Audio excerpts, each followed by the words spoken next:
Okay, so we just finished up drawing up our truss on paper, 412 rafter on paper. And we're going to use this to go a little bit further with this, try and get you using a speed square and the Pythagorean theorem to figure this out. Now, this is definitely next level, but I believe you can do it, okay? So what we did was we drew this out on paper using a rise of 4 with a run over 12. Those are our dotted lines there. And then we connected those two with a hypotenuse length and extended it all the way up to a center line. What we don't know is the length of that line. Now we could take a ruler and simply measure it, and that would give us a short point to short point measurement, like what the Perkins brothers talked about. So if we created a short point here, or a top cut, that was our 412, then we could measure down and mark that, create our seat and our tail cut. What I want you to think about though is there's another way to figure that out mathematically. And if we know that this rise over run is a 4 to 12 ratio, and we know that the bottom or the run measurement actually is 3.25 inches. We know that because from the inside of the top plate to the center line is 13 squares, or 3.25 inches. What we don't know is how high does it go from the top plate up to the bottom of our top cut here on the top chord where they meet. We don't know that number. And we can figure that out mathematically like this. We can take 4 divided by 12 as a ratio.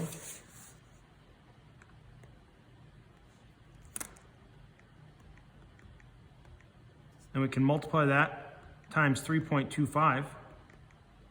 And that will give us our overall height of the rise of the 412 to this point. So if we write down 1.08, and if we draw this up as a right triangle, we know that our height is 1.08 and our run is 3.25.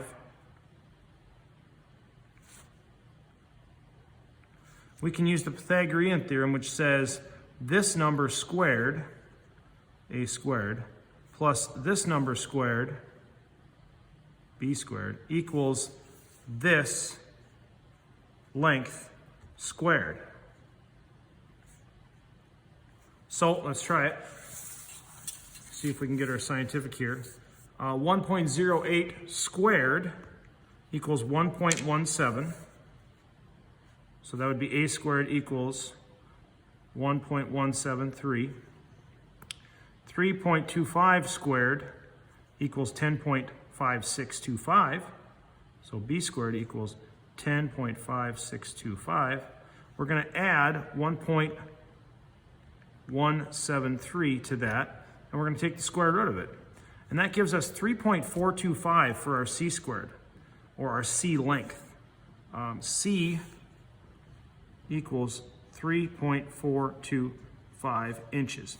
Now on a ruler, that's kind of hard to find, but we can figure it out by getting to the closest 16th. And if we know that 0.5 would be in the middle, let me flip this over. If we know that 0.5 would be in the middle of a ruler, what's the next 16th back from that? A ½ inch equals 0.5. The next 16th back would be 7 divided by 16. And that 0.4375 is really close to this, okay? 0.425, that's only about 50 thousandths off. And so we could say, well, that's on a ruler or on a tape measure, that number should be 3 7/16, or very close, just a little bit under it. So if we measure that, and I'm going to cut an inch here, it comes out to be very close to that, just under 3 7/16, which is correct. I'm cutting an inch because it's hard to grab to get the hook to be in the right spot, right? But now that we know that, we could use from our short side on our top cut here, and I won't cut an inch because that's probably confusing. I'll pull it right there. If I go to 3 7/16 to this point, this is where my seat is going to start. My seat cut is going to start, okay? And then I need to extend beyond there. This is a little tough, but start out, it's not too bad. If I go put my pivot point here, and I pivot up to my 4 on the common scale, this is a 4/12 pitch, so I'm going to pivot up.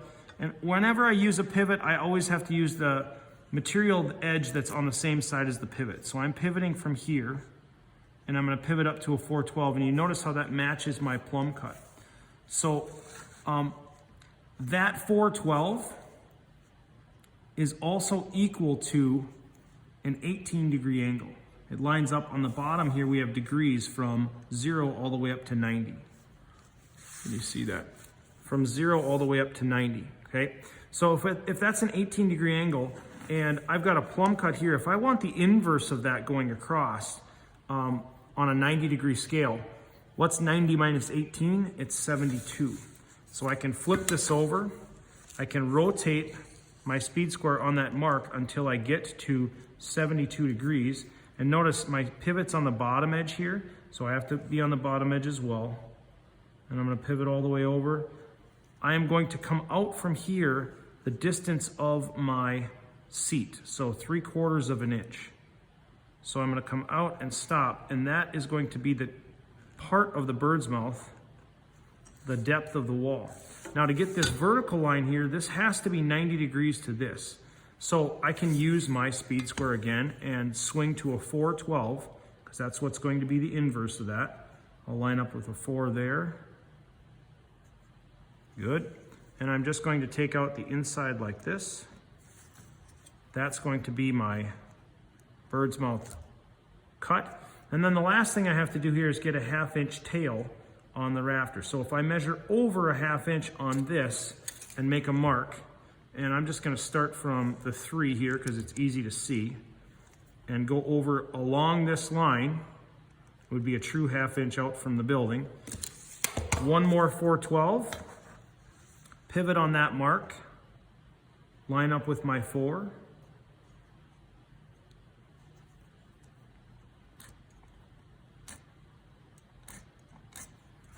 and now I've got an X here. I can use my cut from the last round, make my tail cut here, and notch out my bird's mouth. And I've just laid out the same rafter truss, the same rafter top chord with the Pythagorean theorem and my speed square.